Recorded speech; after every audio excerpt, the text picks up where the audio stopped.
Hi all, எல்லோரும் எப்படி இருக்கீங்க? நல்லா இருக்கீங்கன்னு நம்புகிறேன். இன்றைக்கி வந்துட்டு வீக் 1 கிளாஸ் 2. இன்றைக்கி நம்ம என்ன பார்க்க போகிறோம் அப்படின்னா த்ரெட்டிங், அதாவது ரேப்பிங் டெக்னிக்ஸ் பற்றி அண்ட் வந்து பேசிக் டிசைன்ஸ் போடுறதுக்கு ஒரு மெத்தட் சொல்லித்தரேன். அதையும் பாருங்கள்.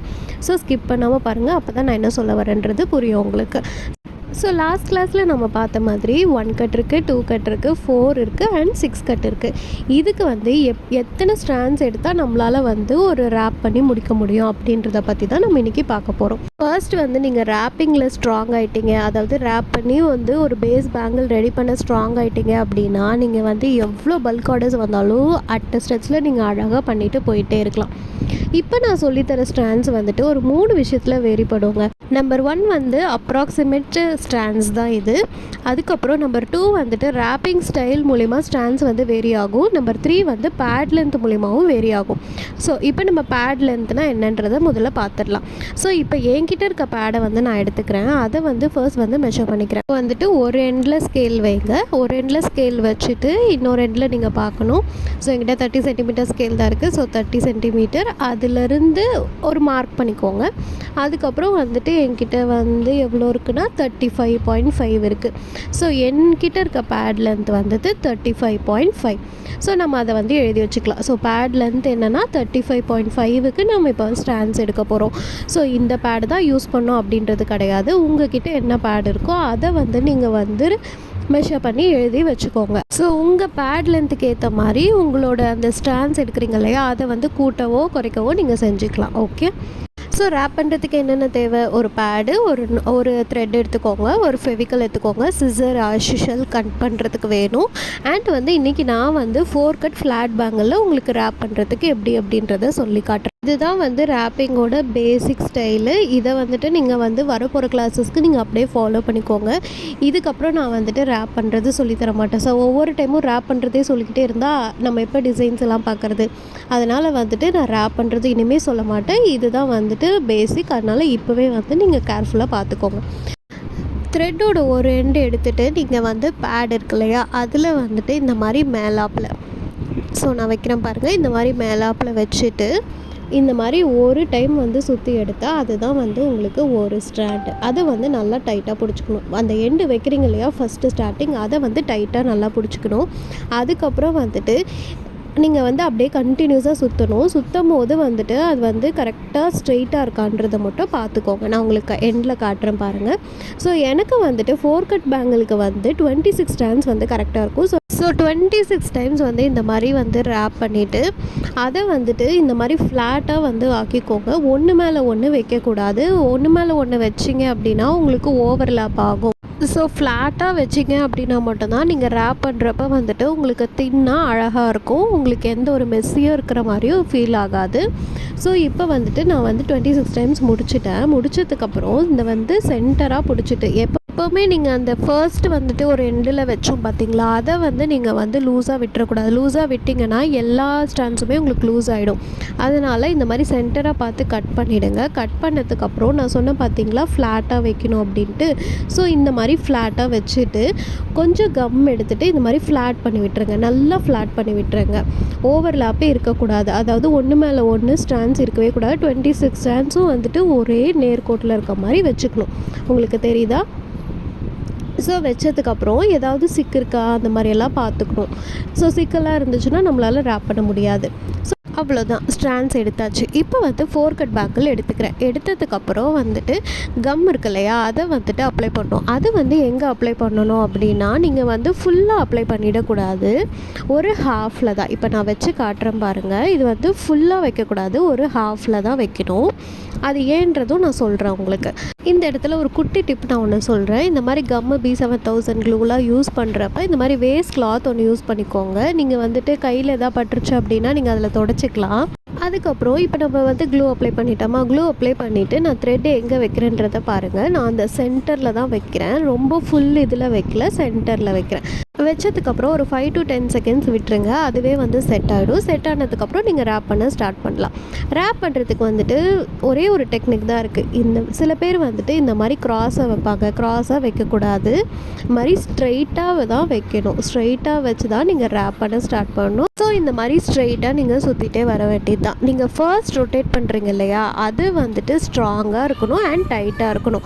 அந்த டைட்டு தான் வந்துட்டு டில் எண்டு வரைக்குமே நீங்கள் ஃபாலோ பண்ணணும். இவ்வளோ தாங்க ரேப்பிங் ஸ்டைலே. ஸ்டார்டிங்கில் வந்துட்டு டைட்டாக இருக்கணும். டுவர்ட்ஸ் எண்டு வரைக்குமே நீங்கள் வந்து அதே டைட்டை வந்து ஃபாலோ பண்ணிங்கன்னா மட்டும்தான் உங்களால் வந்து கரெக்டான ஃபினிஷ் இருக்கும். என்ன சொல்கிறது, ஓவர்லேப்லாம் இல்லாமல் இந்த மாதிரி ஸ்ட்ரெயிட்டாக உங்களுக்கு கிடைக்கும். ஸோ ஓவர்லேப்லாம் இருந்துச்சு அப்படின்னா நம்ம ஸ்டோன்ஸ் ஒட்டுறப்ப அது அந்த டிசைன்ஸையே வந்து உங்களுக்கு பாதிக்கும். அதனால் வந்துட்டு நல்லா வந்து டைட்டாக பிடிச்சிட்டு ரொம்ப நெருக்கமாக வந்துட்டு சுற்ற ஆரம்பிச்சிடுங்க. உங்களுக்கு அந்த பேஸ் கலர், இப்போ for example red colour use பண்ணியிருக்கோம் இல்லையா, அந்த கலரே வந்து தெரியக்கூடாது, பிளாஸ்டிக் பேங்கிலே தெரியக்கூடாது. அந்த மாதிரி நீங்கள் வந்து ஃபுல்லாகவே வந்து ரேப் பண்ணி ஃபினிஷ் பண்ணிட வேண்டியது தான். ஸோ இதை வந்து நீங்கள் கண்டிப்பாக ட்ரை பண்ணுங்கள். ரொம்ப ஈஸி தான். ஸ்டார்டிங்கில் வந்துட்டு கொஞ்சம் வந்து கஷ்டமாக தான் இருக்கும். ஏன்னா டைட்டாக இழுத்து பிடிக்கும் போது கண்டிப்பாக வலியெல்லாம் இருக்க தான் செய்யும். ஸ்டார்டிங் கொஞ்சம் அந்த மாதிரி தான் இருக்கும். நீங்கள் போக போக கற்றுக்கிட்டீங்க அப்படின்னா உங்களுக்கு ஈஸி தான். உங்களுக்கு ஒரு டைம் வரலன்னு வச்சுக்கோங்களேன், இதையே திருப்பி வந்து நீங்கள் ஃபுல்லாக வந்து ரிமூவ் பண்ணிவிடுங்க. திருப்பி ஃபர்ஸ்ட்லேருந்து ரேப் பண்ணுங்கள். அதே மாதிரி பண்ணுங்கள், வேஸ்ட்லாம் பண்ண வேண்டாம். ஸோ இதையே வந்து ரிமூவ் பண்ணி கற்றுக்கோங்க. அந்த மாதிரி பண்ணி பாருங்கள், ஓகேவா? ஆஸ் அ பிகினர்ஸாக இருக்கவங்க. இப்போ நான் ஸ்டார்டிங்கில் சொன்னேன் பார்த்தீங்களா, ஒரு ஹாஃப்லேருந்து வைக்கணும்னு. அந்த பிளேஸில் வந்துட்டு இது வந்து முடியும். ஸோ முடிகிறப்ப நீங்கள் வந்து அந்த இடத்துலையும் ஃபெவிக்கல் போட்டுட்டு நீங்கள் வந்து ரேப்பிங்கை ஃபினிஷ் பண்ணிட வேண்டியது தான். இந்த மாதிரி வந்து ஃபுல்லாகவே நல்லா கம் போட்டு அப்ளை பண்ணிட்டீங்க அப்படின்னா உங்களுக்கு ரேப்டு பேங்கிள் ரெடி. ஸோ இப்போ 4 கட் பேஸ் பேங்கிள் நமக்கு ரெடி. டிசைன் பண்ண ஸ்டார்ட் பண்ணலாம். இப்போ வந்துட்டு 4 கட்டுக்கு ஸ்டாண்ட்ஸ் எடுத்தாச்சு. இப்போ மற்ற கட்ஸ் இருக்கு இல்லையா, அதுக்கு நான் எவ்வளோ ஸ்டாண்ட்ஸ் எடுக்கணும் அப்படின்றத சொல்கிறேன், நோட் பண்ணி வச்சுக்கோங்க. இப்போ நான் 4 கட்டுக்கு வந்து 26 ஸ்டாண்ட்ஸ் எடுத்திருக்கேன். என்கிட்ட இருக்கிற பேட் லென்த் 35.5 இன்ச்சஸ்க்கு வந்து 26 ஸ்டாண்ட்ஸ் வந்து நான் எடுத்திருக்கேன். ஸோ 2 கட்டுக்கு வந்துட்டு எனக்கு 45 ஸ்டாண்ட்ஸ் வந்துட்டு தேவைப்படும். ஸோ 1 கட்டுக்கு வந்து 90 ஸ்டாண்ட்ஸ் தேவைப்படும். ஆனால் அட்டஸ்டச் உங்களால் 90 வந்து ரொட்டேட் பண்ண முடியாது. ஸோ ஏன்னா அதோட பேஸ் வந்துட்டு உங்களுக்கு பெருசு இல்லையா, அதனால் வந்து 45 + 45 அதை வந்து 2 டைம்ஸாக நீங்கள் ரேப் பண்ணிக்கணும். ஸோ அப்போ தான் வந்து உங்களால் 1 கட் பேங்கிள் ஃபினிஷ் பண்ண முடியும். 6 கட்டுக்கு வந்து 20 ஸ்டாண்ட்ஸ் போதும். ஏன்னா அது ரொம்ப குட்டி இல்லையா, அதனால் வந்து 20 ஸ்டாண்ட்ஸ் போதும். ஸோ இவ்வளோ தான் வந்துட்டு ஸ்ட்ராண்ட்ஸ் மெஷர்மெண்ட். ஸோ இதை நீங்கள் வந்துட்டு கண்டிப்பாக வந்து உங்களோட ஃப்ரீ டைமில் ட்ரை பண்ணி பாருங்கள். உங்களோட பேட் லென்த் வந்து 36 இல்லை 38 அதுக்கு தகுந்த மாதிரி நீங்கள் ஸ்ட்ராண்ட்ஸை வந்து கூட்டவோ குறைச்சவோ செஞ்சுக்கலாம். இப்போ வந்து இந்த ஸ்ட்ராண்ட் லென்த்து வந்துட்டு எந்தெந்த சைஸஸ்க்கெலாம் வந்து யூஸ் ஆகும் அப்படின்றத நான் உங்களுக்கு சொல்லிடுறேன். ஏன்னா வந்துட்டு நம்மக்கிட்ட 2.4 இருக்குது, 2.6 இருக்குது, 2.2 இருக்குது, அந்த மாதிரி நிறைய சைஸஸ் இருக்கு இல்லையா, அதனால் வந்து இந்த ஸ்டாண்ட்ஸ் எந்தெந்த சைஸஸ்க்கெலாம் வந்து ஓரளவுக்கு கரெக்டாக இருக்கும் அப்படின்றத நான் இப்போ உங்களுக்கு சொல்கிறேன். இப்போ நான் மேலே சொல்லியிருக்க ஸ்டாண்ட்ஸோட லென்த் வந்துட்டு அப்ராக்சிமேட்லி 2.4லேருந்து 2.8 வரைக்கும் நான் வந்து ரேப் பண்ணிவிடுவேன். ஸோ நீங்களும் ட்ரை பண்ணி பாருங்கள், ஓகேவா? சேம் ஸ்டாண்ட்ஸ் எடுத்துக்கலாம். இப்போ 210 to 212 வரைக்குமே போகிறீங்க அப்படின்னா எக்ஸ்ட்ரா வந்து ஒரு 5 to 10 லைன்ஸ் இல்லை 5 to 8 லைன்ஸ் வரைக்குமே நீங்கள் தாராளமாக எடுத்துக்கலாம். கிட்ஸுக்கு வந்துட்டு ஹாஃப் ஆஃப் த சைஸ், இப்போ 45னா அதில் ஹாஃப் அப்படி எடுத்துக்கோங்க. நான் இது ஆல்ரெடி சொன்ன மாதிரி உங்களோட பேட் லென்த் உங்களோட ரேப்பிங் ஸ்டைலுக்கு ஏற்ற மாதிரி உங்களோட ஸ்டாண்ட்ஸ் வந்து வேரி ஆகும். ஒரு டிப்பு நான் சொல்கிறேன். இப்போ வந்து ஃபார் எக்ஸாம்பிள் ரெட் கலர் பேங்கிளா, அந்த ரெட் கலர் பேங்கிள் எடுக்கிறீங்க அப்படின்னா அதுக்கு வந்துட்டு டார்க் கலர் த்ரெட்டே சூஸ் பண்ணுங்கள். அப்போ தான் வந்துட்டு உங்களுக்கு வந்து அந்த ரெட் கலர் பேங்கிள் தான் நீங்கள் போட்டிருக்கீங்க உள்ள அப்படின்றது தெரியாது. ஃபார் எக்ஸாம்பிள் இப்போ ரெட் கலர் பேங்கிள் எடுத்துகிட்டு ஒயிட் கலர் த்ரெட் போட்டிங்கன்னா கண்டிப்பாக தெரியும். ஸோ வந்துட்டு டார்க்குக்கு டார்க் கலர் த்ரெட்டு தான் எடுக்கணும். ஸோ லைட்டுக்கு லைட் கலர் த்ரெட்டு தான் எடுக்கணும். இப்போ பிங்க் கலர் எடுக்கிறீங்கன்னா பிங்க் கலர் பேஸில் எடுத்துக்கோங்க முடிஞ்ச வரைக்கும். இது வந்து இதுதான் எடுக்கணும்னு நான் சொல்லலை, முடிஞ்ச வரைக்கும். ஸோ இதோட வந்து கட்ஸு, த்ரெட்டிங் எப்படி பண்ணுறது, ஸ்டாண்ட்ஸ் எப்படி எடுக்கிறது, இது எல்லாமே முடிஞ்சாச்சு. சைஸ் எப்படி ஃபிக்ஸ் பண்ணுறது, இது எல்லாமே பார்த்தாச்சு.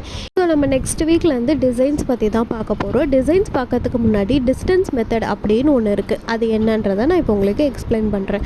ஒரு பேங்கிள் எடுத்துக்கோங்க. நீங்கள் என்ன சைஸ் வேணால் எடுத்துக்கலாம். அந்த பேங்கிள் எடுத்துகிட்டு நான் லாஸ்ட் கிளாஸில் சொன்ன மாதிரி நீங்கள் அந்த மாதிரி ஒரு ரவுண்ட் போட்டுக்கோங்க. ரவுண்ட் போட்டுட்டு ஒரு ஸ்கேல் எடுத்துகிட்டு சென்டராக மெஷர் பண்ணிக்கோங்க. ஸோ இந்த மாதிரி சென்டராக மெஷர் பண்ணிங்க. இப்போ நான் இங்கே 6.2 ஃபார் எக்ஸாம்பிள் 2.6 சைஸ் நான் எடுத்திருக்கேன். 3 ரவுண்ட் நான் அதுக்கே போட்டுக்கிறேன். நீங்கள் ஒவ்வொரு சைஸ்க்குமே கூட ரவுண்ட் போட்டு வச்சுக்கலாம். வச்சு வச்சதுக்கப்புறம் இந்த மாதிரி சென்டரில் ஒரு கோடு போட்டுருங்க. கோடு போட்டுட்டிங்கன்னா அந்த 1/2 and 1/2 கோடு வந்துடும் உங்களுக்கு. அதுக்கப்புறம் 6.2ல் பாதி 3.1. ஸோ 3.1க்கு சென்டரில் போட்டுட்டு இந்த மாதிரி வந்துட்டு ப்ளஸ் சிம்பிள் போட்டுக்கோங்க. இந்த மாதிரி க்ராஸ்லேயும் போட்டுக்கோங்க.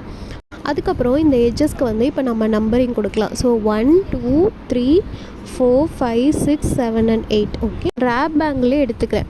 ரேப்பிட் பேங்கில் எடுத்துகிட்டு இதுக்கு வந்து நான் 4 சைடுக்கு மட்டும்தான் டிசைன் பண்ணணும் வித் ஈக்குவல் டிஸ்டன்ஸில். அப்படி பார்க்குற போது நான் இந்த 4 பக்கத்துக்கு மட்டும் கம் போட்டுப்பேன்.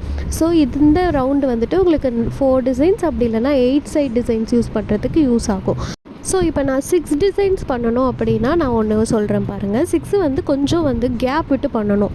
அதுக்கு எப்படி பண்ணலாம் அப்படின்னா அதே மாதிரி ஒரு ரவுண்ட் போட்டுக்கோங்க, சென்டர் போட்டுட்டு அதுக்கப்புறம் வந்துட்டு 6 ஈக்குவல் பார்ட்ஸாக பிரிங்க. இந்த மாதிரி 6 ஈக்குவல் பார்ட்ஸாக பிரிச்சுட்டு அதுக்கும் நம்பரிங் கொடுங்க. 1 2 3 4 5 and 6. ஸோ இது வந்து 6 டிசைன்ஸ் யூஸ் பண்ணுறதுக்கு யூஸ் ஆகும். கொஞ்சம் டிஸ்டன்ஸ் வந்து அதிகம்.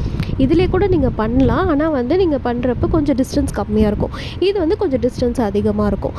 இப்போ வந்துட்டு அதை விட இன்னும் கம்மியாக நீங்கள் 3 டிசைன்ஸ் பண்ணணும் அப்படின்னா அதுக்கும் நீங்கள் பண்ணிக்கலாம். ஆக்சுவலி இந்த இடத்துல நான் தப்பு பண்ணிட்டேன்.